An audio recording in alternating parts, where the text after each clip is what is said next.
So as we approach the end of this church year, my 25th as your minister, which I did not know we were calling a jubilee, seriously.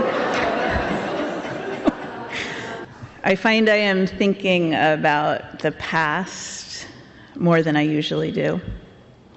Thinking about how many times I've actually been up here to preach how many sermons. There were times when I could not come up here over the last 2.5 decades, the end of my pregnancy, when I couldn't actually fit up the stairs. Some of you will remember that. And also during the COVID years, of course, when we couldn't be in the sanctuary at all. We know math is not my strongest area, but I preach about 35 sermons a year, allowing for holidays and services for all ages. So someone's going to have to check me on this, but I'm pretty sure that 35 sermons times 25 years is 875 sermons. I know. Here's the thing, I don't remember any of them.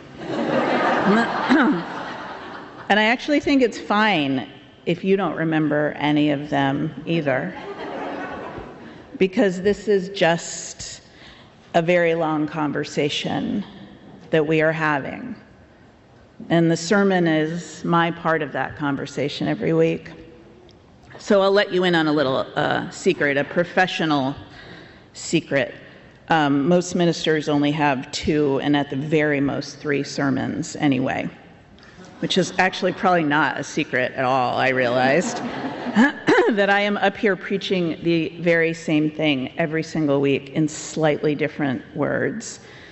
So even though I don't remember a single sermon in any detail, I actually remember all of them, because every sermon I have ever preached is almost certainly a variation on one of these 3 topics.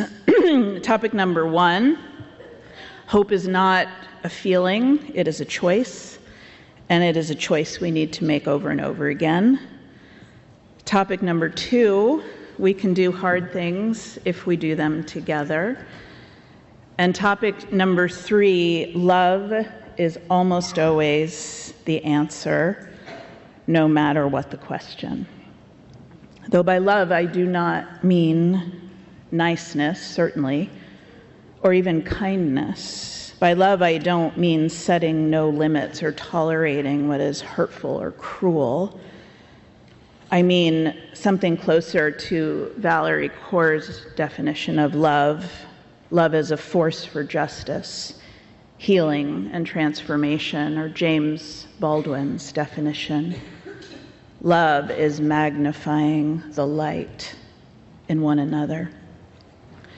So today's topic number 3 again, because what I do remember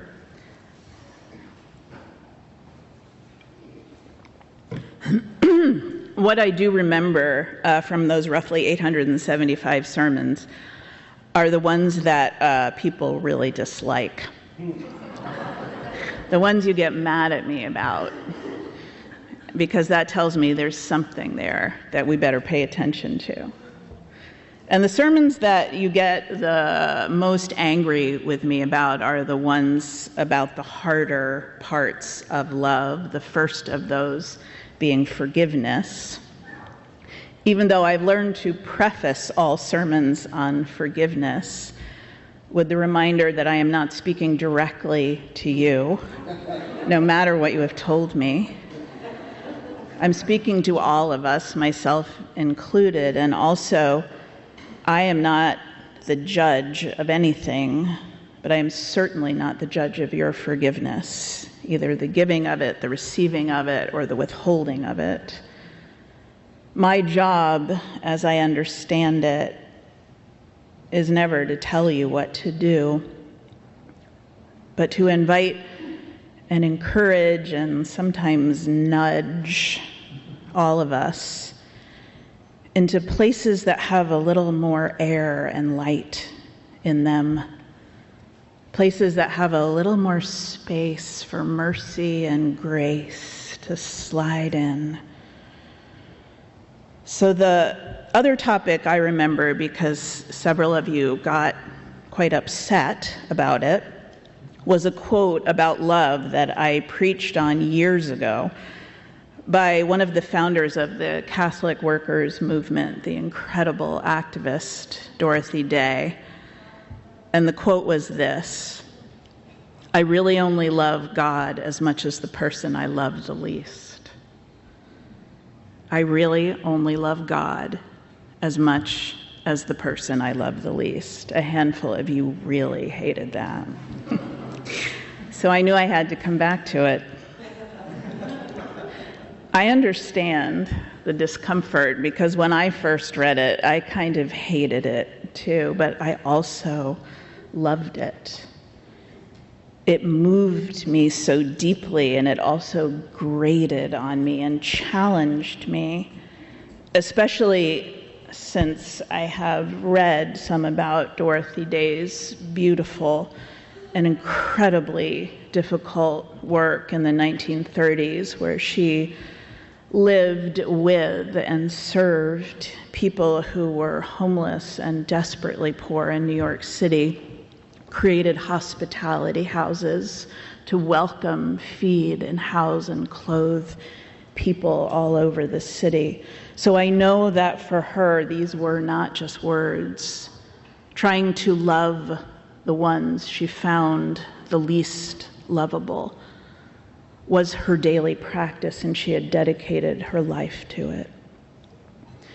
And because the quote made me uncomfortable, I'm quite sure I did not start doing theological research on it. I'm quite sure I didn't do a search on Dorothy Day or on loving God but not loving other people or anything else to alter the algorithms of the internet.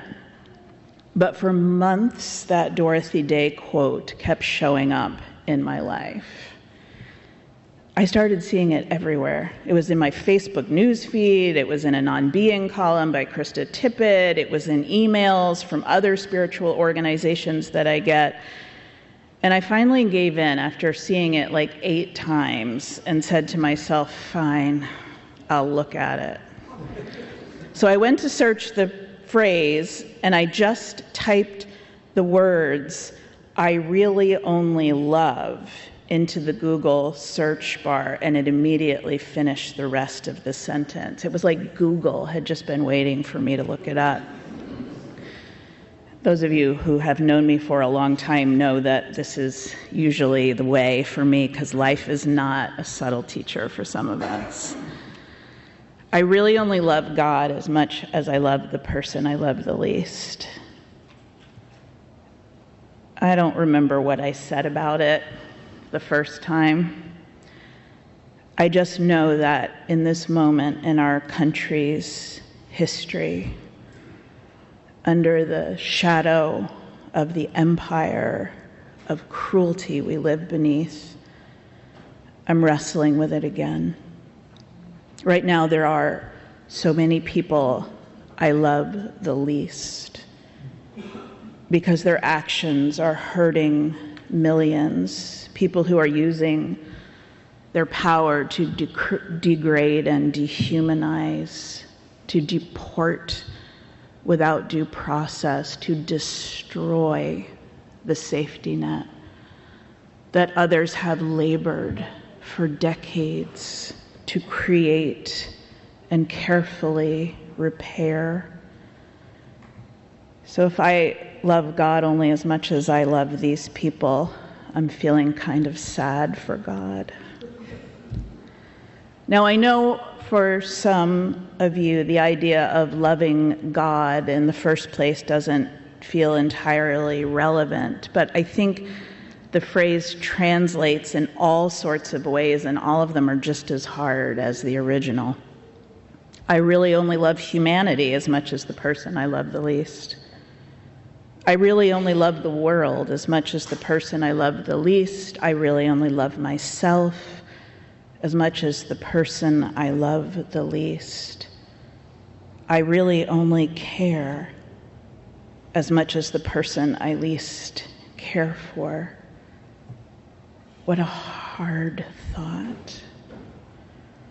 That the depth of our compassion and empathy and generosity could be measured not in its deepest places, in the places where it is easy for us and love flows like this strong current, but in the shallow places, the dry places. From whom do we withhold our compassion? Who do we keep in that stark place in our hearts? Who do we cut off from our empathy? About whom are we indifferent?